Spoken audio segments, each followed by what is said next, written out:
Je viens à Moscou avec l'objectif de poursuivre et de maintenir un dialogue ouvert avec les autorités russes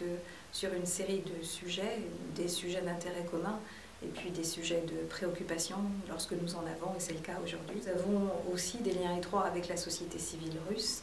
liens qui ont été formalisés en particulier par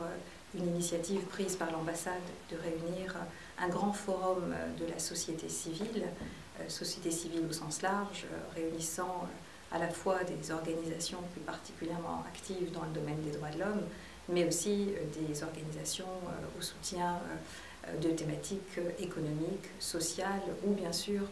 environnementales, puisque c'est un des sujets d'actualité majeurs de cette année 2015, avec dans quelques jours l'ouverture de la COP21 à Paris. J'ai eu l'occasion de rencontrer de nombreux représentants de la société civile qui ont pu confirmer toute une série de sujets sur lesquels elles expriment des préoccupations qui sont connues bien sûr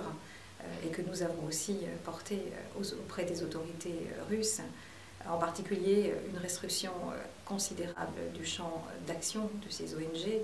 du fait de la législation sur les agents de l'étranger, l'occasion en particulier de m'entretenir avec des représentants de Mémorial. C'est une ONG qui est particulièrement la cible aujourd'hui de cette loi sur les agents de l'étranger, avec cette condamnation à des lourdes sanctions financières. Il était bien sûr important de voir exactement dans quelle situation elle exerce ses activités et quelles sont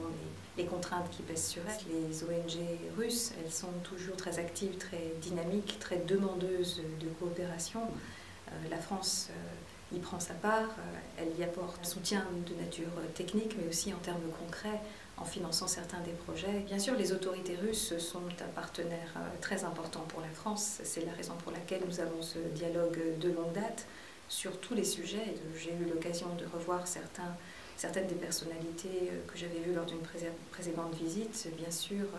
les institutions nationales en charge des droits de l'homme en Russie, en particulier Madame Pamfilova, l'ombudsman. Elle était venue à Paris il y a quelques mois dans le cadre d'une réflexion qu'elle conduit sur la réforme du système pénitentiaire, où nous avons, nous, une expérience qui peut bien sûr servir aussi,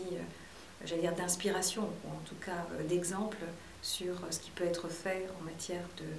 de monitoring des prisons. J'ai eu l'occasion bien sûr de m'entretenir avec mon homologue en charge des droits de l'homme, et puis aussi